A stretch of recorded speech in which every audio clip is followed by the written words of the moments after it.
నీళ్లను రేవంత్ సర్కారు సముద్రం పాలు చేస్తోంది. మేడిగడ్డకు పైనుంచి వచ్చిన నీటిని వచ్చినట్లే కిందికి వదిలేస్తోంది.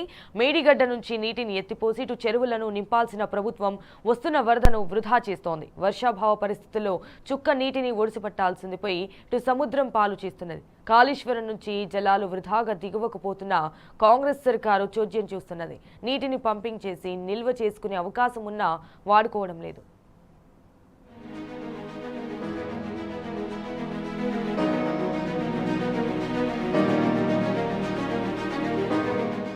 ఎల్లినో ప్రభావంతో వానలు లేవు, గోదావరిలో వరద లేదు.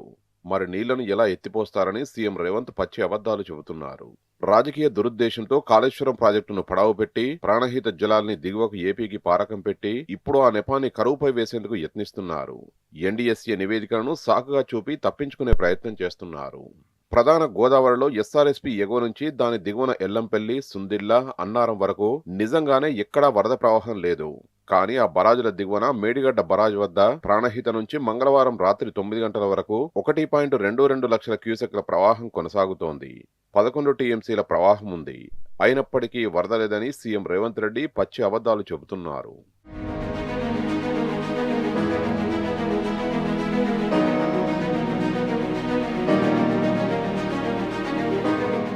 ఇటీవల BRS working president KTR Kannepalli pump house వద్దకు వెళ్లి క్షేత్రస్థాయిలో పరిశీలించారు.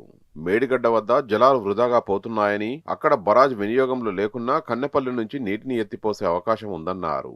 ప్రాణహిత జలాలు 1,00,000 క్యూసెక్లకు పైగా పారుతూ దిగువ ఆంధ్రప్రదేశ్ వైపు తరలిపోతున్నాయి. 50,000 క్యూసెక్ల ప్రవాహం ఉంటే కన్నెపల్లి నుంచి నీటిని ఎత్తిపోసే అవకాశం ఉంటుంది. ప్రాణహిత నీటిని వదిలేసి గోదావరిలో వరద లేదని సీఎం రేవంత్ తప్పుదారి పట్టించే ప్రయత్నం చేశారు. ఇదే అంశానికి సంబంధించి కేటీఆర్, బీఆర్ఎస్ నేతలు ఆధారాలతో చూపినా పట్టించుకోవడం లేదు.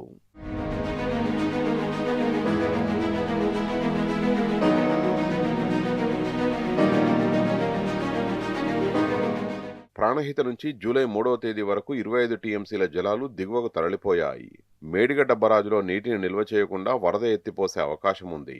ప్రాణహిత వరకు 50,000 క్యూసెక్కులు దాటితే కన్నెపల్లి పంప్ హౌజ్ కు జలాలు చేరుకుంటాయి. ప్రస్తుతం 1.22 లక్షల ప్రవాహం కొనసాగుతోంది. గోదావరిలో వరద ప్రవాహం 93.5 మీటర్ల వరకు ఉంటే చాలు, నీటిని లిఫ్ట్ చేయవచ్చు. బరాజును వినియోగించకుండా కన్నెపల్లి నుంచి ప్రాణహిత జలాన్ని ఒడిసిపట్టే అవకాశం ఉందని స్పష్టంగా తెలుస్తోంది. ఎగువన అన్నారం, సుందిళ్ల బరాజులో సాంకేతిక సమస్యలు లేవు. చిన్నపాటి సీపేజీలు ఉండగా వాటిని గతంలోనే గ్రౌటింగ్ చేసి అరికట్టారు. ప్రస్తుతం ఆ బరాజులు పూర్తిగా వినియోగించుకునే స్థితిలో ఉన్నాయని అధికారులు చెబుతున్నారు.